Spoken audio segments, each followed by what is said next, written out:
அச்சுதரும் தானடந்து ஆனந்தபுரம் ஏகுகையில் பச்சுடம்பாய் நின்ற பசுவும் ஓர் ஏந்திளையும் நாராயணவெனவே நாடி தவமிருக்க சீராய் திருமால் சிறந்த தவம் கண்டருளி ஏது பசுவே ஏந்திளையே உங்களுக்கு நேதுவில்லா வண்ணம் நெடுந்தவசு பண்ணினதேன் அப்போது பசுவும் அச்சுதருக்கெதுரைக்கும் இப்போது மாயவரே என்னுடைய புத்திரனை கொல்லும்படியாய் கோதையவள் தவசு செல்லும்படியாய் சிந்தை மீக கலங்கி புத்திரனும் ஆண்டால் பிள்ளையாய் எந்தனுக்கு உத்தீர கண்டாய் உடன் பிறக்க வேணுமென்று நின்றேன் தவசு நீல வண்ணருண்டனவே என்றே பசுவும் ஈதுரைக்க ஏந்திளையை நன்றாக பார்த்து நாராயணருரைப்பார் ஒன்றோடியே உந்தன் உற்றவளக்கே உரை நீ அப்போது பெண்கொடியும் அச்சுதரை தான் நோக்கி செப்போடு ஒத்த தேவியரும் சொல்லலுற்றாள் ஐயாவே எனக்கு ஆளான வீரனை போல் மெய்யாய் ஒரு மதலை விமலனருளினர்கான் மதலை வளர்ந்து வயது 14 கூதலை மொழி கேட்டு கொண்டாடி நான் மகிழ்ந்து இருக்கும் அந்த நாளில் இப்பசுவேன் புத்திரந்தான் ஊருக்கமுடன் என் பேரில் உள்ளாசை கொண்டான்கான் அதட்டினேன் நான் எதற்கு ஆகட்டேன ஊரைக்கு மதட்டி மதலைதனை மாள வைத்தான் மாபாவி ஆனதினால் அடி அடியாய் தான் மேலிந்து தான் வாடி போனேன் பிரம்மா புசாந்தீர கணக்கில் உள்ள வீதியோ ஒளி வீதிப்படியோ கள்ள கணக்கன் கண்மாயமோ எனவே பார்த்தேன் மகன்தான் பாடவீதி அங்குமில்லை ஆர்த்தேன் நான் கோபம் அக்கினி போலே மீறி சிவனுக்கு அபயம் செவியறிய விட்டேன் நான் இவளுக்கு வேண்டி ஏது செய்வோம் என்று சொல்லி ஒருவரும் என்னுடைய ஊழி விதி கேட்கவில்லை வருவது வரட்டனவே வந்து தவசு நின்று மகன் பலிதான் வாங்க மாயவரே உன்னருளை அகமிருத்தினானும் அருந்தவசு செய்தேனே என்றுரைக்க எந்திளையும் எம்பெருமாளும் எதுரைப்பார் நன்று நன்று பெண்கொடியே நல்ல தவம் புரிந்தால் நினைத்தபடியே நிறைவேறும் என்றுரைத்து கனத்த பசுவேனி கட்டாய்தவம் இருந்தால் உந்தனுக்கு சித்திரனும் ஒரு கண்டாய்தான் பிறந்து எந்த மகனார்க்கு ஏவல் செய்ய வைத்திடுவேன் என்று பசுவுக்கும் ஏந்திழைக்கும் தான் உரைத்து அன்று திருவானந்தம் அவர் நோக்கிதான் நடந்து கேத்திரனும் வேதியனும் கிருஷ்ணரடி பணிந்து மூர்த்திகளும் காணாத முதலே முதற் பொருளே உன்மகவாய் வந்துதித்த உயர்ந்த குல சான்றோர் தன்மகவாயங்கே தவித்து முகம் வாடியிருக்க நீசனுட கொடியில் நீர்வோக காரியமேன் தேசமெல்லாம் நீசனுட செய்தி கேட்டு இருந்தோம் போவதோ தேவரீர் பொல்லாதவன் கொடியில் தேவரீர் உம்முடைய சிந்தைகள் போலறியோம் என்றுரைக்க கேத்திரனும் ஏதுரைப்பாரெம்பெருமாள் நன்று நன்று கேத்திரனே நான் சொல்ல கேட்டிருநீ சான்றோர்க்கு உபகாரம் தான் செய்யும் முன்னாக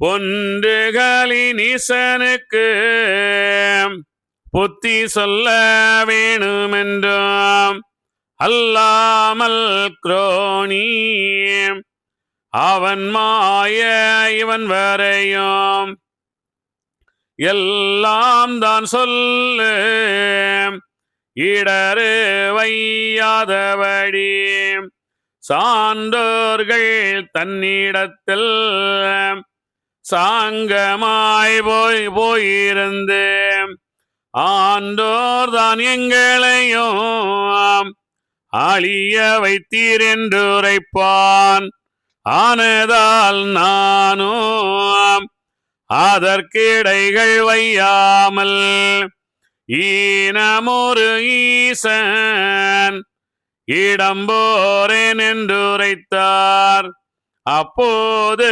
கேத்திரனும் அன்பாய் மீக மகிழ்ந்து சப்போடு ஒத்த திருமாலை தண்டனிட்டு மாயனே உந்தன் மகிமையதை யார் அறிவார் ஆயனே உம்முடைய அளவறிய கூடாது என்று கேத்திரனும் இயம்புவான் பின்னு ஒன்று மண்டு தனி இழந்த மாய தீருமாலே பூசை பூனஸ்காரம்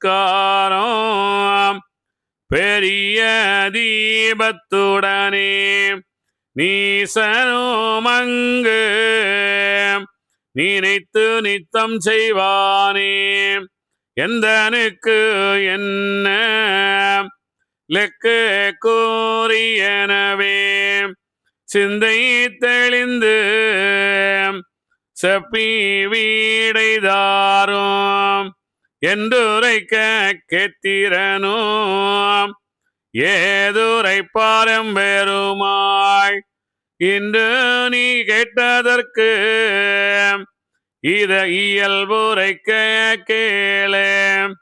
கலிநீசன் மாநிலத்தில் கால் வைத்த அன்று முதல் சாலிவாகி என்மேனி தண்ணீர் அறியாது என்னை அறியேன் லட்சுமியை நான் அறியேன் வண்ண துயிலறியேன் மறுபுடவை நான் அறியேன் பூசை அறியேன் போசு பறியேன் பூவறியேன் ஆசை அறியேன் அக்க கீழை அறியேன் மெத்தை அறியேன் மேகம் சோகு சரியேன் ஒத்தை போலானேன் உட்கார்ந்திருக்கறியேன்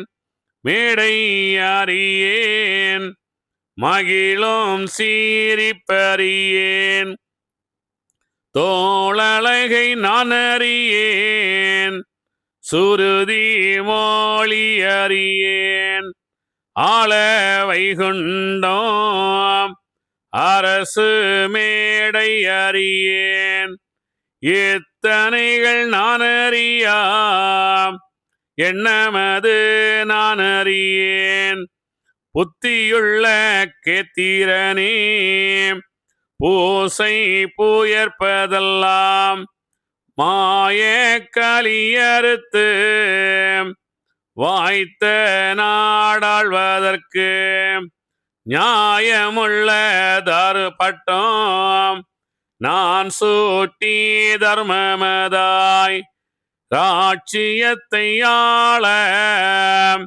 வைத்து அத்தனையும் ஏற்பதல்லால் அதற்கு முன் பூசை புனஸ்காரம் முதல் ஏற்பதில்லை.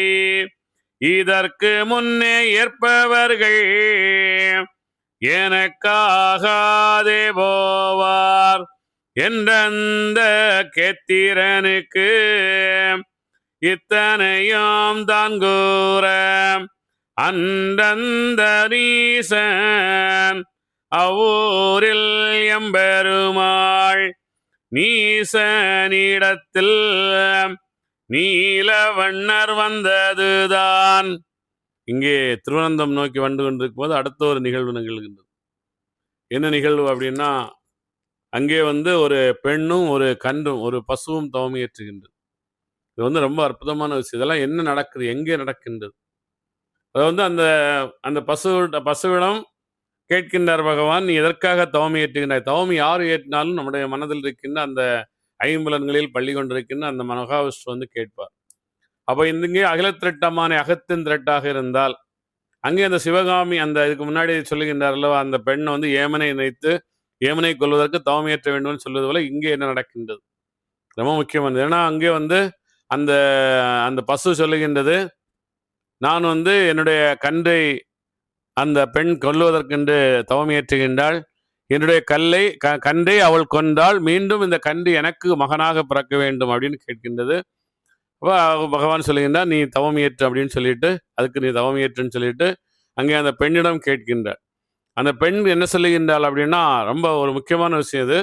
அந்த பெண் சொல்லுகின்றால், என்னுடைய மகனின் வயது 14, நான் என்னுடைய மகனின் மேல் அவ்வளவு ஆசை கொண்டுள்ளேன், அவ்வளவு ஒரு பாசம் வைத்துள்ளேன். அந்த மகன் என்ன செய்ய நான் பாசம் வைத்திருக்கின்ற காரணத்தால் இந்த பசுவினுடைய கன்று என்ன செய்து என் மேல் உள்ளாசை கொண்டது அப்படின்னு சொல்லுகின்றார். நம்ம இன்னைக்கு பார்க்குறோம், நம்ம மிருகங்களை நம்ம வளர்க்குறவங்க எல்லாருக்குமே தெரியும், அது நம்ம மேலே பயங்கர பாசமாக இருக்கும். நம்ம மேலே யாராவது மற்றவங்க பாசமாக இருக்கிறது அது பொறாமப்படும். அது கண்டிப்பாக தெரியும், நம்மளே பார்த்துருப்போம், இது இயற்கை. அப்போ அதே போல் அந்த அந்த பசுவினுடைய கன்று என் மேல் உள்ளாசை கொண்டிருக்கின்றது அப்படின்னு சொல்கிறாங்க. ஒரு பசுவினுடைய கன்று இந்த தாயிடம் அந்த அந்த பெண்ணிடம் உல்லாசை கொண்டது அப்படின்னு சொல்லுகின்றார். உல்லாசம் என்றால் அது வந்து அவ்வளவு பாசமாக இருக்கின்றது. உடனே நீங்க வந்து தப்பா நினைச்சுக்காதீங்க. பாசமாக இருக்கின்றது. அந்த மகன் மேல் நான் பாசமாக இருப்பதை கண்டு அது என்ன செய்யறது, என்னுடைய மகனை அது கொன்று விட்டது அப்படின்னு தவம் அப்படின்னு சொல்றாங்க. அப்ப நான் வந்து என்ன செய்தேன், என்னுடைய மகன் செத்து விட்டான், உடனே நான் என்னுடைய இது வந்து கர்மாவா, கர்ம பலனா, என்னுடைய மகனுடைய கர்மாவா அப்படின்னு நான் என்ன செய்தேன், பிரம்மனுடைய அந்த பூசாந்திர கணக்கெல்லாம் எடுத்து பார்த்தேன். அங்கே என்னுடைய மகன் இப்படி சாவதற்குண்டான வாய்ப்புகளே இல்லை அப்படின்னு சொல்லுகின்றாள். அப்போ அவள் யார் அது? அவள் வந்து பிரம்மாவுடைய கணக்கை பார்க்கின்ற அளவு அவள் மேன்மையானவளாக இருக்கின்றாள். அவனுடைய மகனை அங்கே இழந்து நிற்கின்றாள் இல்லையா? உண்மை இல்லையா? அங்கே வந்து நம்ம புத்தர்கிட்ட வந்து இதுதான் சொன்னாங்க. புத்தர்கிட்ட வந்து ஒரு பெண் வந்து அவருடைய மகன் இறந்து விட்டான், அவளை தூக்கிட்டு போய் அங்கே அந்த புத்தரிடம் கொண்டு நிறுத்துகின்றாள். புத்தரிடம் சொல்லுகின்றார், பகவானே நீர் வந்து கடவுள் என்று எல்லாரும் சொல்லுகின்றார்கள், என்னுடைய மகனை நீங்கள் காப்பாற்றுங்கள் காப்பாற்றுங்கள் என்று வேண்டுகின்றார். அவர் என்ன செய்கின்றார், நான் காப்பாற்றுகின்றேனம்மா, நீ என்ன செய்கின்றார், இந்த உலகத்தில் உள்ள ஏதோ ஒரு எல்லா வீடுகளும் சென்று கேள், ஏதோ ஒரு வீட்டில் யாருமே சாகாத ஒரு வீட்டிலிருந்து நீ எனக்கு ஒரு பிடி அரிசி வாங்கி கொண்டு வா, நான் இவரை காப்பாற்றுகின்றேன் என்று சொல்லுகின்றார். யாருமே வந்து இறந்தவங்களை காப்பாற்றவே முடியாது. இது வந்து என்ன செய்கின்றால், அதாவது வந்து அவள் வந்து என்ன செய்கின்றால், இறந்து விட்டான், என்ன செய்ய முடியும், எப்படியோ இறந்து விட்டான். இது வந்து பிரம்மாவுடைய பூசாந்திர கணக்கிலும் போய் சொல்லுகின்றாள். இது யாருக்காக சொல்லுகின்றால், பத்திரகாளிக்காக கூட சொல்லலாம், அந்த அம்மைக்காக கூட சொல்லலாம் இல்லையா? அவனுடைய மகன் இறந்து விட்டான் அப்படின்றத அவங்க கவலைப்படும் போது இவங்க சொல்லுகின்றார். எப்படி வேண்டாலும் இறந்திருக்கலாம், ஏதோ ஒரு தவறு நடந்திருக்கலாம், ஏதோ ஒன்று நடந்திருக்கலாம், இறந்திருக்கலாம், அந்த கண்டுதான் கொண்டது அப்படின்றத வந்து 14 வயசு பையன் வந்து ஒரு கன்றை அடிக்க முடியாதா? கொல்ல வரும்போது இல்லை தாக்க முடியாதா? தாக்கி தன்னை காப்பாற்றி கொள்ள முடியாதா? தன்னை நம்மை நாம் காப்பாற்றி கொள்ள வேண்டும். எந்த ஒரு ஜீவனாக இருந்தாலும் நம்மை யார் வந்து தாக்க வருகின்றார்களோ அதை வந்து நாம் தாக்கலாம். நீ பசுவை அடைத்து பட்டினிகள் ஓடாதே, சரிதான், பசு நமக்கு பால் தருகின்றது, அதை எடுத்து நம்ம அதை பராமரிக்கின்றது, சரியா போச்சு. அதே போல ஒரு காளை நம்மை தாக்க வருகின்றதுனால நம்ம அந்த காளையை ஒரு கட்டை எடுத்து அடிக்கலாம். ஏன்னா தாக்க வருகின்றது, நம்ம அடிச்சு துரத்தலாம், தப்பு இல்லை. ஏன் அந்த 14 வயது பையன் அந்த அந்த அந்த அந்த அந்த அந்த கண்டை ஏன் அவன் அடித்து துரத்தவில்லை? அவனுக்கு அந்த சக்தி இல்லையா? இப்போ சக்தி இல்லாத மகனை இந்த தாய் படைத்திருக்கின்றாளா? இது வந்து நிறைய விஷயங்களை இங்கே சொல்லுவாங்க. நம்ம வாழ்க்கையில் வந்து நிறைய இதெல்லாம் ஒரு பாடம் நமக்கு. நான் வந்து ஏதாவது எதிர்த்து வந்தால் நாம் கண்டிப்பாக அதான் சொல்லுகின்றார், நான் வந்து கொசு அடிக்கிறோம், கொசு செத்து போயிருது. ஏன் கொசு அடிக்கிறது பாவமா? இல்லை. ஏன் அப்படின்னா அது என்னுடைய உடலை அதை கடிச்சு ரத்தத்தை இழுக்கின்றது, அதனால அதை அடித்து கொண்டு அது பாவம் அல்ல. ஆனால் ஒரு எறும்பு கீழே ஊர்ந்து கொண்டிருக்கின்றது, அதை நாம் அறியாமல் கால் வைத்து கொல்லுகின்றோம், அது பாவம். அந்த பாவத்துக்காக நாம் பிரார்த்தனை செய்கின்றோம். இதெல்லாம் ரொம்ப முக்கியமான நிறைய விஷயங்கள் இங்கே அழகா சொல்லுகின்றார். அதெல்லாம் அவன் வந்து அந்த 14 வயதான பையன் அந்த அந்த கண்டை வந்து அடித்து கொள்ள முடியாதா? அவ்வளோ ஒரு நாம் இது சக்தி இல்லாமல் இருக்கின்றோமா? சக்தியாக இருக்க வேண்டும் நாம் எப்பவுமே. எல்லாம் நிறைய விஷயம் சொல்லுகின்றார். நீங்கள் வந்து அந்த தவம் இயற்றுங்கள், அப்போ அந்த அந்த கன்று வந்து உங்களுக்கு இந்த பரிகாரம் செய்யும், உங்களுடைய மகன் உங்களுக்கு பிறப்பான் அப்படின்லாம் இங்கே சொல்லிட்டு பகவான் வரும்போது அந்த கேத்திரன் கேட்கின்றான். நிறைய விஷயங்கள் நீங்கள் பார்த்தீங்கன்னா, இது விஷயம் ஒன்னொன்று விஷயமும் ரொம்ப அர்த்தமான விஷயம். நம்ம வந்து இதை என்ன கதையாக நம்ம சொல்லிட்டு போகிறதுனால தான் இது எங்கேயோ நடக்கின்றது அப்படின்னு நம்ம சொல்லிட்டு போகிறோம். வந்து ஒரு பாம்பு நம்மை கடிக்க வருகின்றதுன்னா நம்ம அந்த பாம்பை அடித்து கொல்லணும், அந்த சக்தி நமக்கு இருக்கணும், அதுகிட்ட நம்ம காப்பாற்றப்பட வேண்டும். அந்த காலத்துலலாம் அப்படி தானே எவ்வளவு இதுக்கெல்லாம் நம்ம நடந்து போய் கொண்டு போய் வியாபாரம் பண்ணிட்டெல்லாம் வருவாங்க இல்லையா? உண்மையே இல்லையா? மக்கள் எவ்வளோ இடத்துல எவ்வளோ பூச்சிகள் எவ்வளோ இதெல்லாம் இருக்கும், இதெல்லாம் தாண்டி தானே வாழ்ந்திருக்கின்றார்கள். நம்ம இன்றைக்கெல்லாம் ஒரு சின்ன சின்ன இதை பார்த்தே பயப்படுறோம். பயம் கொள்ளாதீர்கள் அப்படின்றதான் எல்லாமே இதுதான் சொல்கிறாங்க. பயம்தான் கலி, கெடுதல் தான் கலி. நிறைய விஷயங்கள் ஐயா சொல்கிறது, நம்ம அற்புதமான விஷயம் சொல்கிறார். அவள் என்ன செய்ய வேண்டும், அந்த பெண் உண்மையிலே கஷ்டம்தான், மகன் நடந்தது, நீ வந்து தவம் ஏற்று, அதெல்லாம் உனக்கு சரியாகிவிடும், உன்னுடைய மகனே உனக்கு வந்து பிறப்பான், அது உனக்கு புரிந்து கொள்வாய், நீ அந்த அகம் நிலையை நீ செல்லும் போது நீ எல்லாமே புரிந்து கொள்வாய் அப்படின்னு அந்த அன்னைக்கு சொல்லுகின்றார். இங்கே வந்து அடுத்த ஒரு முக்கியமான ஒரு நிகழ்வு நடக்கின்றது, ரொம்ப முக்கியமான நிகழ்வு என்னன்னா, கேத்திரன் அப்படின்னா யார்? அதாவது நீங்க பார்த்தீங்கன்னா நம்ம தான் கேத்திரன் இல்லையா? ஒரு மனிதன் தான் இறைவனிடம் கேட்கின்றார், நீர் வந்து அங்கே போவீர் இல்லையா? இல்லையா? உண்மையே இல்லையா? நீங்கள் அங்கே கடவுள் அங்கே போகிறார், இப்போ எங்கே திருவனந்தம் போகிறார், வெளியே வந்து சிலையில் வர போகிறார் அடுத்தது. அப்போ வந்து அங்கே அந்த அந்த ஸ்ரீரங்கத்தில் சிலை இல்லையா, ஸ்ரீரங்கம் அதை வந்து அந்த அந்த ஆது வந்து சேர்ற இடத்துல பகவான் என்ன செய்கின்றார், அந்த இதில் வந்து பள்ளி கொண்டிருக்கின்றார். அது எப்படின்னா அந்த அந்த எதுக்காக அந்த அந்த ஸ்ரீரங்கத்தை உயர்ந்தது என்றும் திருவனந்தத்தை தாழ்ந்தது என்றும் சொல்லுகின்றார் அப்படின்னா, அது ஒரு ஊமைக்காக அரிகோபலேஸ்வரர் சொல்லுகின்றாரே தவிர, அங்கே நீங்கள் வந்து உடனே அங்கே ஸ்ரீரங்கம், அங்கே வந்து அதுக்கு நல்லவங்க, இங்கே வந்து திருவனந்தபுரத்தில் இருக்கிறவங்கலாம் கெட்டவங்க நீங்கள் தடவை செஞ்சு நினைச்சிடாதுங்க. இவர்கள் வந்து வெளியே உருவை வணங்குகின்றார்கள். அங்கே வந்து இருக்கின்ற அந்த சார்ந்தோன் அந்த தியானம் தவம் செய்பவனாக இருப்பான். அதனால அங்கே அவர் இருந்தார் தான் உண்மை. இங்க வந்து வரும்போது அந்த கேத்திரன் கேட்கின்றான். என்ன கேட்கின்றான், நீர் அங்கே செல்லுவீரே, அவன் பூஜை செய்வானே உமக்கு இல்லையா? உண்மையா இல்லையா? அங்க போனா கோயில்ல இருந்தா பூஜை செய்வாங்களா இல்லையா? தினமும் அபிஷேகங்கள் செய்வான், ஆடை மாற்றுவான், சாப்பாடெல்லாம் செஞ்சு கொண்டு வந்து உங்களுக்கு தருவான் இல்லையா? அங்கே வந்து பூஜை புனஸ்காரங்கள் எல்லாம் செய்வானே, அவ அவனுக்கு நீர் என்ன செய்கின்றீர்கள் அப்படின்னு சொல்லுங்கன்னா என்ன செய்கின்றான் பாருங்க. புத்தியுள்ள கேத்திரனே, பூசை பூ ஏற்பதெல்லாம் மாய கலியறுத்து வாய்த்த நாடு ஆள்வதற்கு நியாயமுள்ள பட்டம் நான் சூட்டி தர்மமதாய் ராட்சியத்தை ஆள வைத்து இத்தனையும் ஏற்பதல்ல. அவ தர்மயுகத்துக்கு சென்றதுக்கு அப்புறம் கடவுள் ஏத்துருவாரா? இது வந்து அரிகோபலசீசருக்கு வந்து தெரியாம இந்த விஷயத்தை சில இடங்கள்ல எழுதுறாரு. அதான் பிரச்சனை. அப்ப வந்து கலியுகம் முடிந்து தர்மயுகம் வந்தால் பகவான் ஏற்கிறாரா? அங்கே வந்து நான் இது காவடிக்கு தூக்காதே, காணிக்கை இடாதே அப்படின்னு சொல்லிட்டு வரவர், அங்கே வந்து கலியுகம் முடிந்து தர்மயுகத்துக்கு செல்லும் போது தூக்கலாமா? எவ்வளோ ஒரு அர்த்தம் இல்லாத ஒரு விஷயம். அது வந்து ஏன் அப்படின்னா இது எழுதினவருடைய தவறு, வேற ஒன்றும் இல்லை. ஞாபகம் வந்து கலியை அழித்து தர்மயுகத்துக்கு செல்லும் போது எல்லா உயிர்களும் இறைவன் என்று சொல்லிவிடும். எல்லா உயிர்களும் இறைவனாக இருந்தால் யாரு தேர்ல வர்றது, யாரு தூக்குறது? எல்லா உயிருமே இறைவன். அப்ப யாரு தேரல் தூக்குறது இல்லையா? அதான் இங்கே பகவான் சொல்லிட்டுறார். அந்த என்னந்த கேத்தரனுக்கு இத்தனையும் தான்குற அந்தந்த நீசன் ஊரில் எம்பெருமாள். நீசனிடத்தில் நீலவண்ணர் வந்ததான், நீசனுடைய இடத்தில் திருவனந்தம் வந்து விட்டார். அடுத்த என்ன நிகழ்த்து பார்ப்போம். தேசமறிய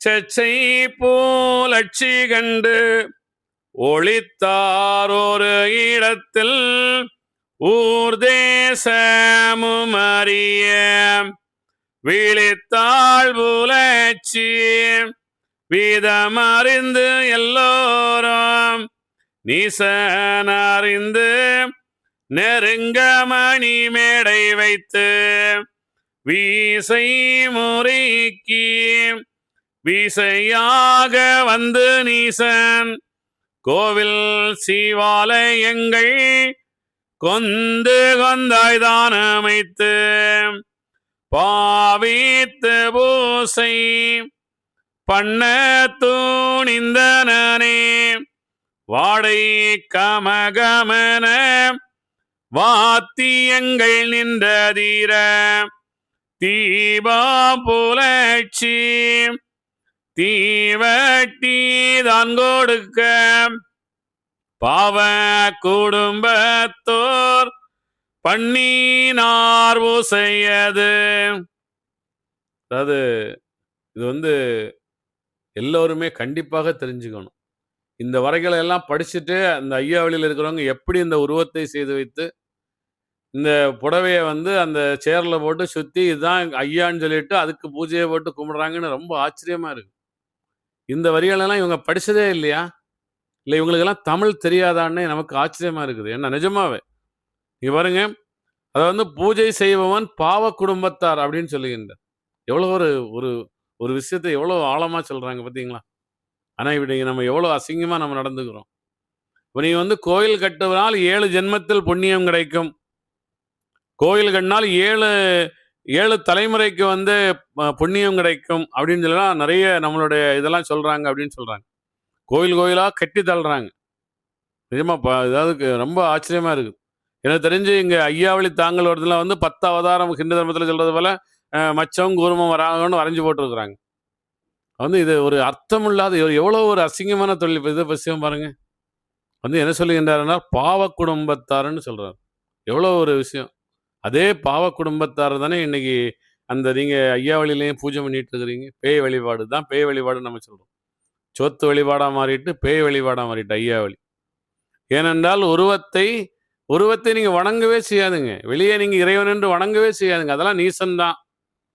நீங்க வந்து எத்தனை கோயில்கள் நீங்கள் கட்டினாலும் சரி, நீசன் தான். உங்களுடைய வாழ்க்கை முழுவதும் நீங்கள் தர்மம் செய்தாலும் சரி, அதுவும் நீசம் தான். தர்மம் என்பது என்னன்னா, எனக்குள்ளாலே இறைவன் இருக்கின்றான். தூணிலும் துரும்பிலும் எங்கும் எதிலும் எல்லா உயிர்களிலும் இருக்கின்ற இறைவன் எனக்குள்ளால் இருக்கின்றான் அப்படின்னு. இங்கே அங்கே திருவனந்தம் நோக்கி வந்து கொண்டிருக்கின்றார். அங்கே வந்து உடனே அவர் என்ன செய்யணும், ஒரு உருவாக ஒரு ஒரு ஒரு மகாவிஷ்ணு, அதாவது வந்து கண்ணன் போர்ல அப்படியே மயில் பீரிசிட்டு, அதே போல இங்க ஒரு மகாவிஷ்ணு போல ஒரு உருவம் எடுத்து டக்குன்னு அந்த அந்த மரத்துக்கு பொந்துக்குள்ளால சென்றார். செல்லும் போது யார் பார்க்கின்றால் புலச்சி என்று சொல்லுகின்றார். ஆனா யாருன்னு உங்களுக்கு தெரியும் அப்படின்னு ஒரு இது சொல்லுவாங்க. அப்போ அவள் வந்து பார்க்கின்றாள் அப்படின்னு சொல்லுகின்றார். அப்போ வந்து அரசனுக்கு தெரியவில்லை எங்கே அவன் நான் அரசன் என்று இருக்கின்றான். அவன் நான் இந்த நாட்டை ஆளுகின்றேன் அப்படின்னு சொல்லிட்டு ஒரு உயர்ந்த இடத்துல இருக்கின்றான். அரசனுக்காக ஒரு மழையே பெய்யுமா, அரசனுக்காக நிறைய கடவுள்கள் எல்லாம் உருவெடுத்து வந்துட்டாங்கன்னு அந்த காலத்துல கதைகள் எல்லாம் நிறைய சொல்லுவாங்க. திருவிழாடல் புலத்தெல்லாம் பார்க்கலாம் நீங்க. அப்ப அங்கே ஒரு அரசனுக்கு இறைவன் வருவது தெரியவில்லை. ஒரு கீழானவள் அப்படின்னு வாழ்க்கையில் நம்ம சொல்லிட்டு இருக்கிறோம்ல, ஒரு கீழானவா, அவ கீழானவா, இல்லை புலசி அவ கீழானவா, அவ அப்படிப்பட்டவ தானே அப்படின்னு சொல்லுவோம் இல்லையா. அப்படி உள்ள ஒருவர் அங்கே இறைவனை காணுகின்றாள். இல்ல ஒண்ணுமே இல்லை. அவ என்ன செய்கின்றால், இறைவனை பார்த்த உடனே உள்ளல போயிட்டாரு. உடனே அவளுக்கு ஒண்ணுமே புரியல. ஐயோ கடவுள் வந்துட்டாருன்னு சொல்லிட்டு என்ன பண்ணா, எல்லாம் நம்ம அப்படித்தானே பண்றாங்க. நேரப்பாங்க கோயில்ல போனா ஒரு தீபத்தை எடுத்து தீபாராதனை காமிக்கிறாங்க. அது வந்து அங்கே அந்த அவருடைய முகத்தை பார்க்கறதுக்குன்னு காமிக்கிறாங்க. வந்து நம்ம அந்த இப்போ ஒரு வீட்டுக்கு போய் யாராவது ஒரு புதுசாக கல்யாணம் ஆகி வந்தாலோ, இல்லை யாராவது ஒருத்தர் புதுசாக வந்தாலும் என்ன பண்ணுவாங்க, அந்த ஒரு அப்படியே ஒரு ஆரத்தி எடுப்பாங்க. வாங்க அப்படின்னு வரவேற்பாங்க இல்லையா. அதே போல் அங்கே உடனே அந்த புலச்சி என்ன செய்கின்றாள், ஒரு உடனடியாக அவள் சென்று ஒரு அந்த இதை பற்ற வைத்து அவர் தீபம் ஏற்றுகின்றாள் அந்த இறைவனுக்கு அப்படின்னு சொல்லுகின்றார். வந்து அதை சொல்லிட்டு என்ன செய்கின்றார், உடனே வந்து இந்த அரசனுக்கு தெரிவிக்கின்றார்கள். அவன் வந்து பார்க்கின்றான்.